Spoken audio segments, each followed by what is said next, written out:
E vou começar servindo-me de algumas afirmações do Episcopado da Amazônia, quando em Manaus se reuniu em setembro de 2007, logo após a Aparecida.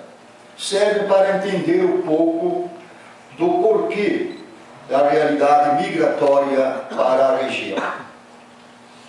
A Amazônia, primeiro.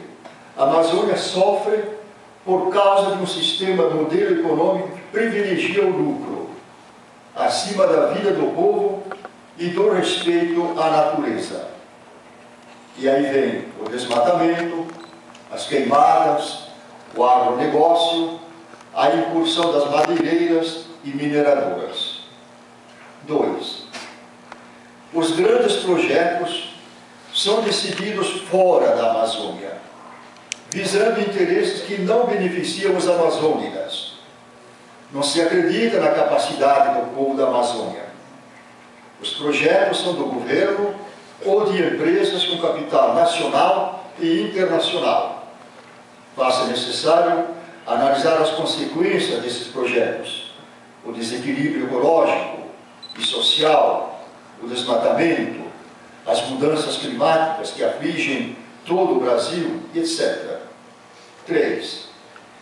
Nas capitais e cidades de médio porte, a população sofre os efeitos de uma migração desordenada, porém provocada, e vive em situações precárias.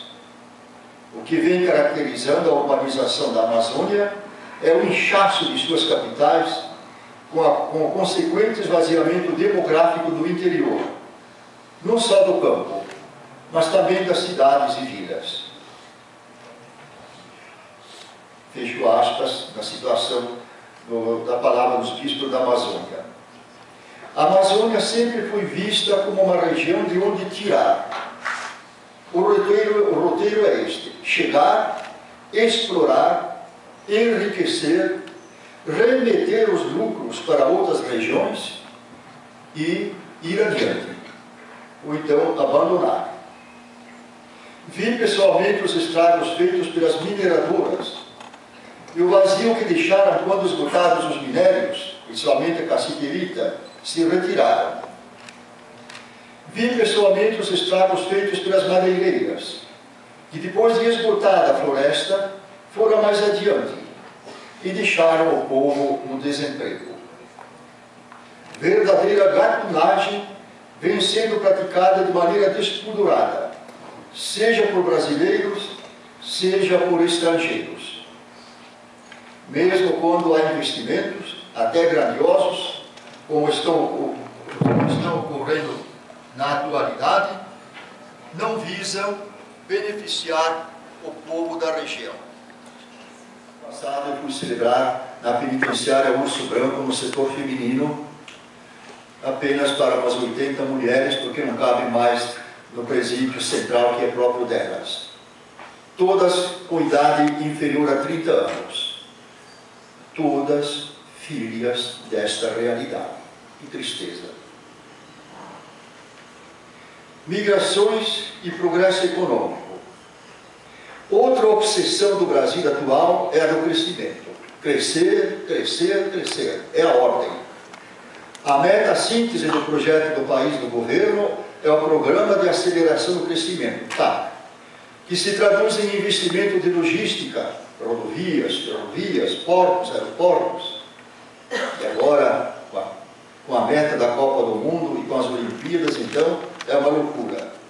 Investimentos de infraestrutura energética, combustíveis, renováveis, que leva à expulsão dos pequenos agricultores, portanto, à supressão de alimentos, geração de energia elétrica, transmissão de energia, petróleo e gás natural.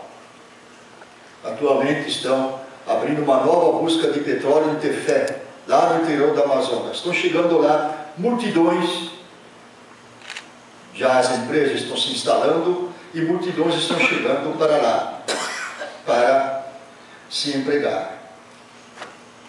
É de se notar, todavia, que o PAC, a menos que eu esteja por fora, manifesta um silêncio absoluto sobre a questão humana e ambiental.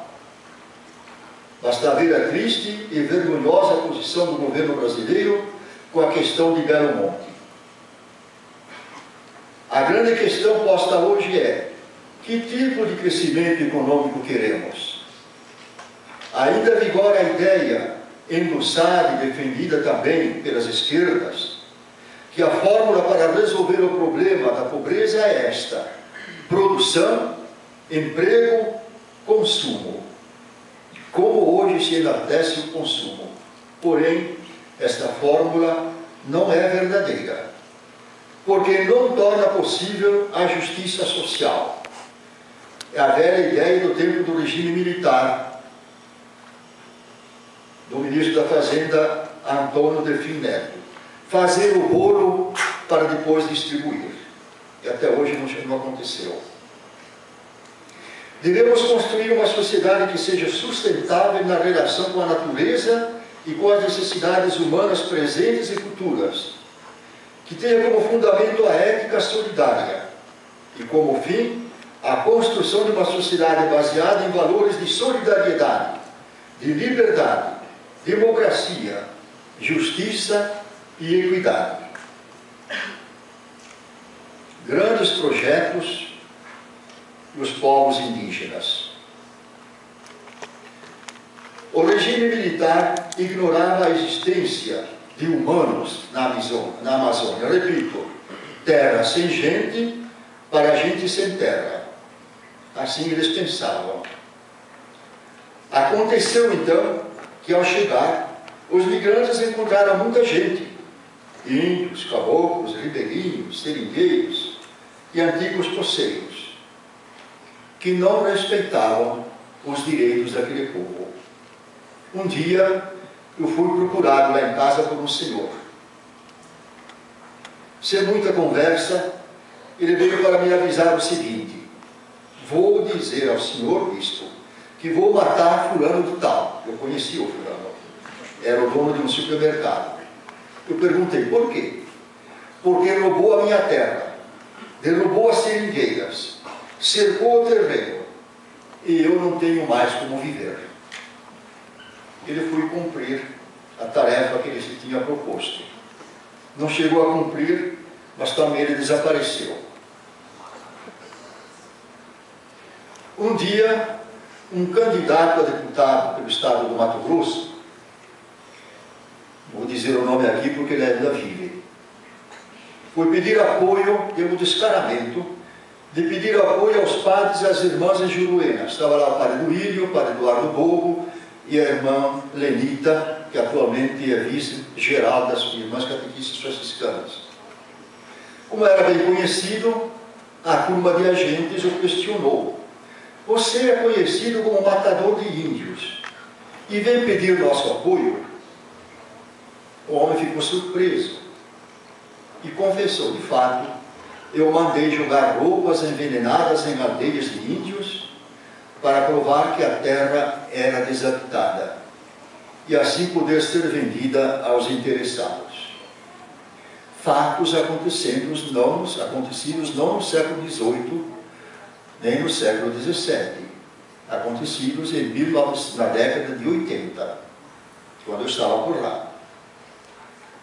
As migrações, como foram conduzidas na Amazônia, foram e continuam sendo responsáveis por muitas mortes, despejos e até desaparecimento, principalmente desaparecimento de povos indígenas com toda a sua cultura, com a sua língua.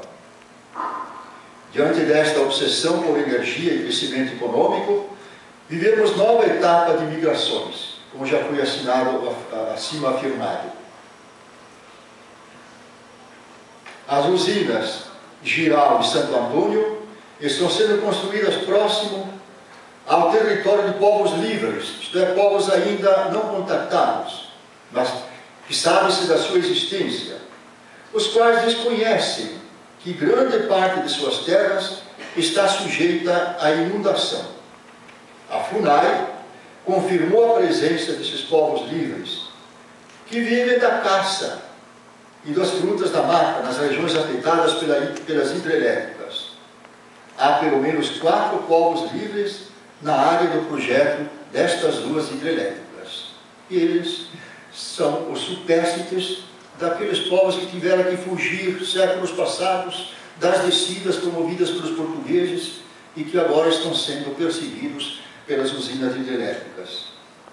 Como sempre acontece, depois da construção do projeto das hidrelétricas, haverá novas estradas. Facilitará a implantação de hotéis à beira das represas, restaurantes, bares, balneários, e trará um afluxo maciço de imigrantes para a área, o que destruirá rapidamente a floresta desses povos. Os migrantes também irão trazer doenças, como a gripe, o sarampo, para os quais os índios têm baixa